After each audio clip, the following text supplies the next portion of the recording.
Now at 10, an update on a chase, crash, and arrest in Joplin. And spring football, the Gorillas hit the gridiron. The 4 states' most watched news starts now.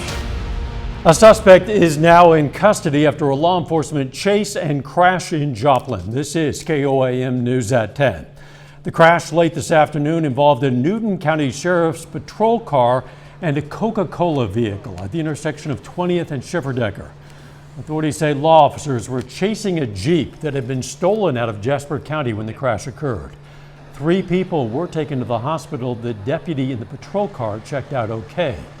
The Jeep continued north several miles before the driver got out and ran in the area of the J&D Off-Road Park. The Jasper County Sheriff's Office says that's where they found and arrested the suspect. They say there is no further threat to the public. The worst of the storms has passed. Let's check in with Doug Eddy. Yeah, we had some scattered showers and thunderstorms in our southern counties, and it looked like for a while we were going to get some pretty big ones that were going to pop up kind of along and south of I-44. Never came together, which is fine with me. We are going to get some scattered showers and thunderstorms in here a little bit later on tonight, but no severe threat. 69, 48 were the numbers for us today. A lot of severe weather down across south central Missouri, northern parts of Arkansas, and then starting to get going once you get into northern, northeastern or eastern parts of Oklahoma. You can see south of Tulsa. This will expand and it will affect our southern counties, but it's not going to be severe. So that is good, but we are going to get some showers and thunderstorms in here a little bit later on tonight. You can see it's very spotty for the next few hours, and then it will start to increase a little bit late tonight into tomorrow morning. So we're going to have some clouds to start the day, and then we'll get some sunshine by the afternoon. Temperatures upper 50s to lower 60s right now. We also have rain chances on Easter. We're going to check that out here in just a bit. See you then. Law enforcement officers say 3 sheriff's deputies were shot and a suspect was killed during a confrontation today in central Kansas. The Cowley County Sheriff says the deputies were following a car that had been reported as suspicious. The sheriff says shots were fired when deputies contacted the driver on US 77 north of Winfield. 3 deputies were taken to a hospital. All are expected to recover. The lone person in the vehicle, a woman, was killed. The sheriff said he did not immediately have information about what led to the shooting. A rally in Jefferson City. What do we want? Safety! Protesters lined up outside the Missouri Department of Transportation today calling for answers and accountability after a traffic crash killed 2 workers, one of whom was pregnant. Caitlin Anderson and James Brooks were both killed while working on a road. Protesters claim MoDOT has not provided transparency in the aftermath of the accident and needs to address worker safety protocols. Anderson's aunt organized today's protest and says her cause is personal. Losing her is not just losing my niece, it's losing my very best friend. It's losing somebody who's like a second parent to my children, somebody that I could rely on and depend on, that I knew if something happened to me, she would be there to take care of them. And now MoDOT failed to protect her. She was there to protect my kids and I couldn't protect her because her job didn't protect her. Like, what do you do with that? Spokesperson for MoDOT declined to comment on the protest. A woman is now facing charges in a deadly Miami hit and run that happened back in February. The Miami police named Mindy McBrien as the suspect in the case. On February 5th, officers were called to Seth Owens Boulevard. There they found 58-year-old Kwang Jing Yi. He was taken to the hospital where he later died. Now McBrien is charged with second-degree manslaughter and leaving the scene of an accident with fatality. A Rolla, Missouri man has died after he was hit by a semi. According to the Missouri Highway Patrol, Randy Hance was beside a parked semi on a private drive off Chappelle Drive in Monette, Missouri. This morning, another semi hit that parked trailer, then struck Hance. He died at the scene. Authorities are allowing people to return to their homes near a central Kansas gas plant a day after an explosion rocked that plant. Fire and emergency management crews were called to the Haven Midstream plant yesterday afternoon for the explosion, fire. 2 people suffered minor injuries and were taken to a Wichita hospital. Residents within a 2-mile radius of the plant were evacuated following the explosion. Kansas Highway 96 near the plant was also closed but has since mostly reopened. Weather interfered with a walk to bring awareness to child abuse in Joplin. Residents today gathered for the Go Blue Wellness Walk at Mercy Park. Children's Center of Southwest Missouri hosted the walk. Research shows that 1 in 10 children will be the victim of sexual abuse before their 18th birthday. Officials with the center discuss how someone could be a safe adult to help protect children from becoming victims. We're just creating awareness in our area for child abuse and child abuse prevention. It's something that occurs in every community, and we're just here to get some, people together to walk and create awareness in our community.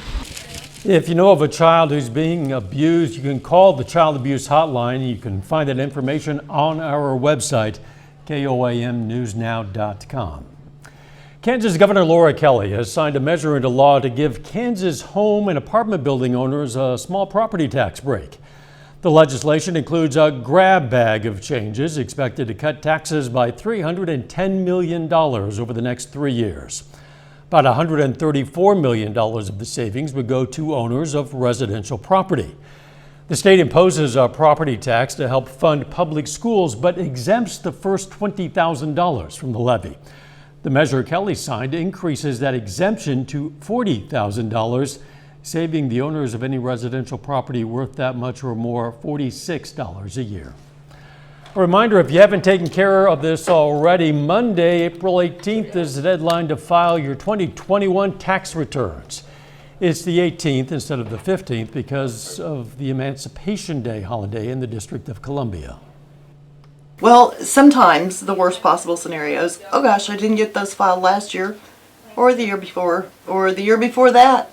So it could run into a pattern of habitual just not filing.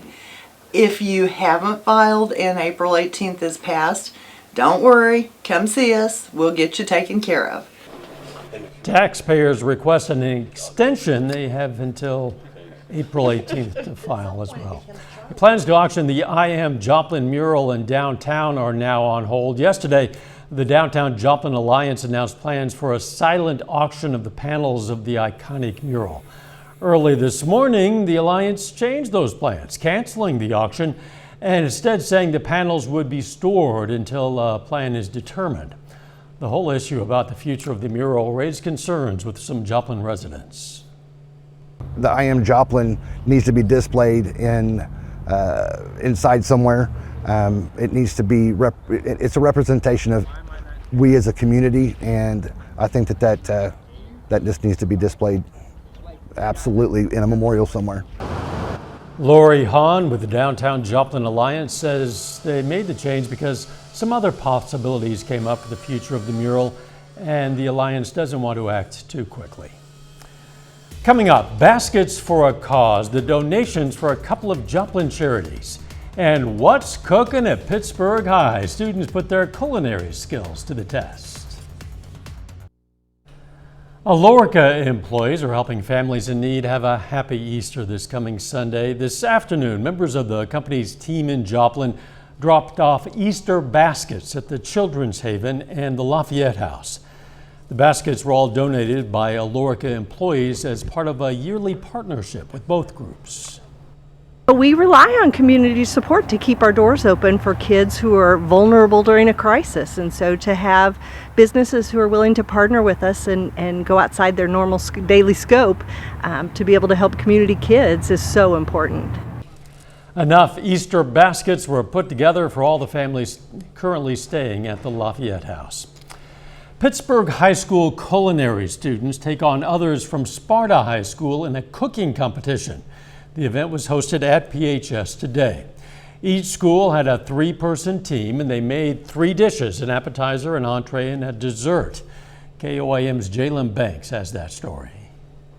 So far I've had a ton of fun with it, just seeing everything we've done and getting to experience the kitchen, and I'm sure they've had a bunch of fun too, and stepping out of our comfort zone and reaching new heights that we don't get to do often.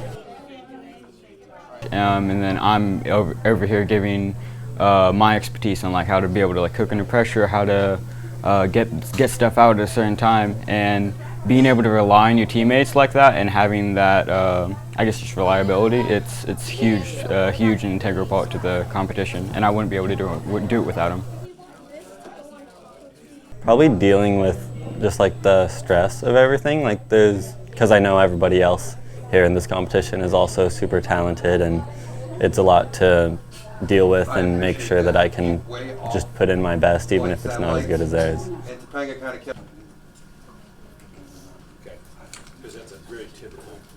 They definitely, they know what they're doing, and they're not to be underestimated, but I think we got a chance.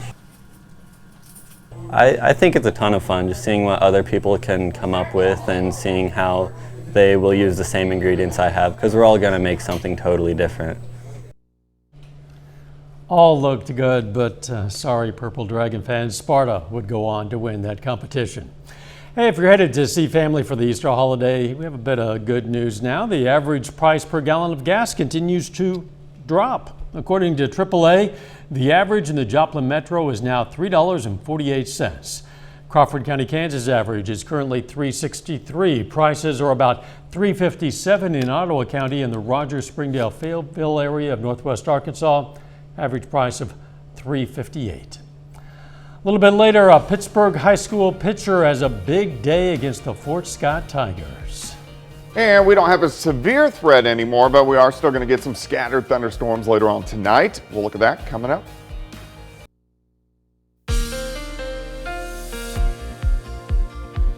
Well, it turned out to be a pretty decent Friday for us today. We did get some scattered afternoon and evening thunderstorms in our southern counties, but most of us have ended up staying on the dry side, and a lot of severe weather southern Missouri, all the way down through northeastern parts of Arkansas, and then kind of getting going down across east central parts of Oklahoma.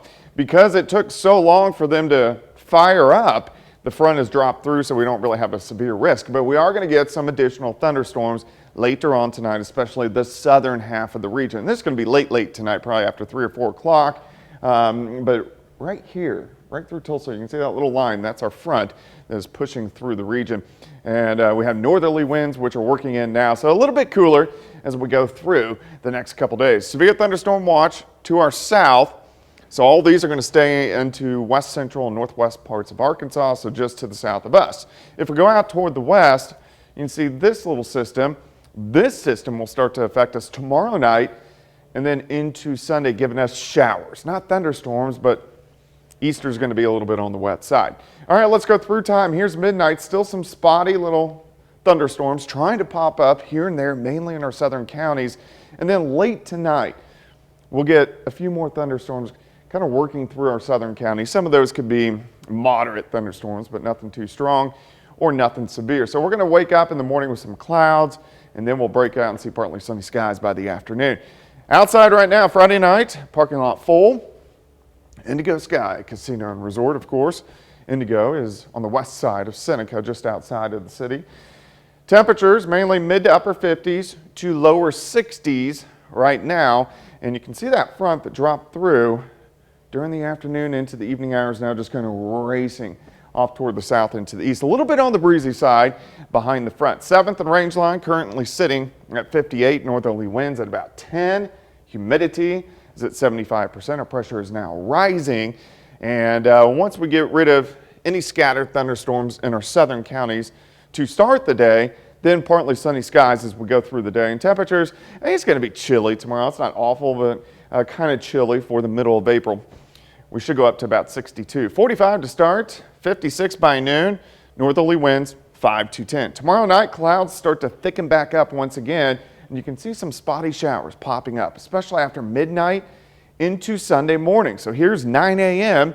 Easter morning, not thunderstorms, but we are going to have just light showers kind of pushing through the morning into the early afternoon hours. So it may be best for Easter egg hunts maybe in the evening after we get all these showers out of here. And then we have pretty nice weather on Monday. Then we'll start to see another storm system moving in. This is going to be late Tuesday, some strong thunderstorms Tuesday night into Wednesday morning and Wednesday afternoon as well. Some of those could be strong to severe. So next week is going to be active. 62 tomorrow, 55 on Sunday, 63 on Monday, and then temperature is pretty good next week, 70s up to 80, but those chances for showers and thunderstorms. I prefer my weather inactive, if it's all the same to you. Yeah, most people do. Well, you got to put up with what you got to put up with. Thanks, Doug. Still ahead, the Pittsburgh Purple Dragons play their baseball home opener tonight against SEK rival Fort Scott. And Pitt State football hits the field for their annual spring game. Jacob Leonard has that and more after the break.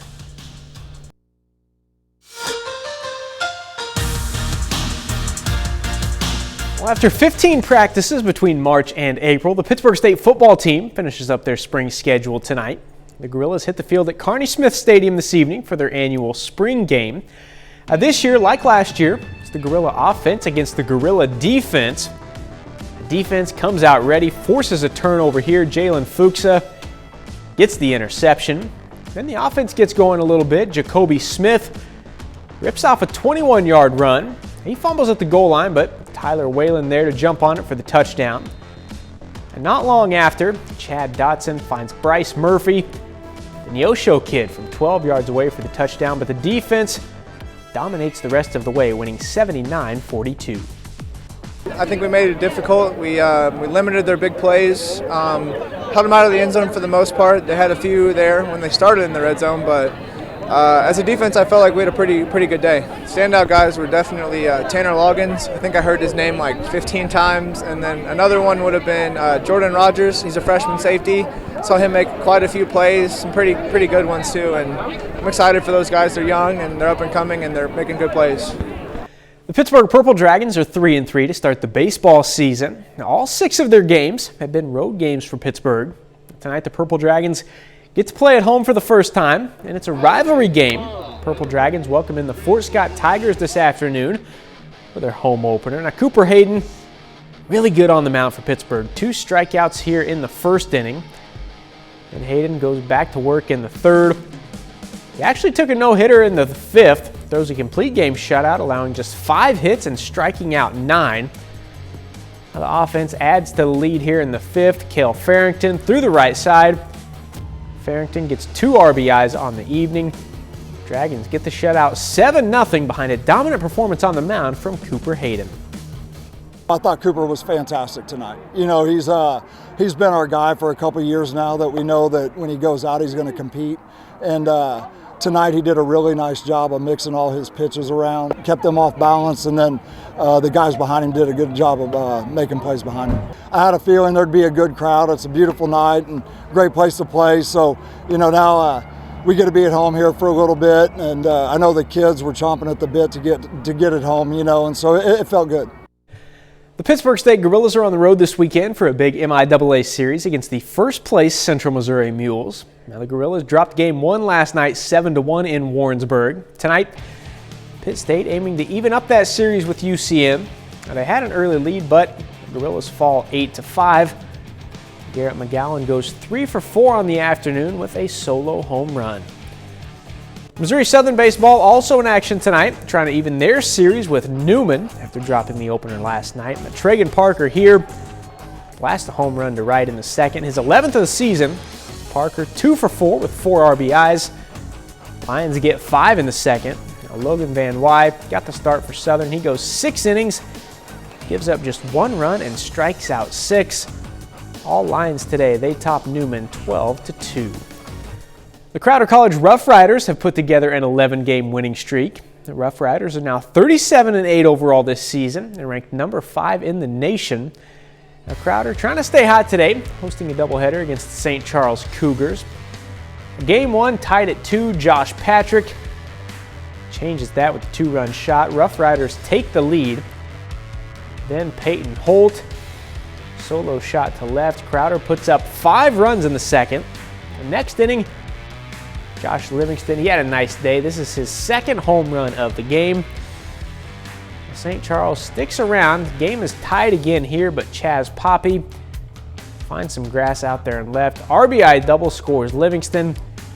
Crowder hangs on to win Game 1, 9-6. Game 2, Rough Riders trying to keep that winning streak alive. They would get it done again, winning 4-2. Rough Riders are now 39-8 this season and have won 13 straight games. And that's it for sports. We're back with more news after this. Take some time now to recognize a local World War II veteran. Franklin, Kansas native Charles Marlier served in what would become the U.S. Air Force. He was part of a bomb squadron in the South Pacific. Charles Marlier, a four-state hero. Of course, you can learn about lots of other heroes from all across this area. You can also submit a hero of your own anytime, and we're always welcoming more. You just go to our website, you click on the link, it's koamnewsnow.com.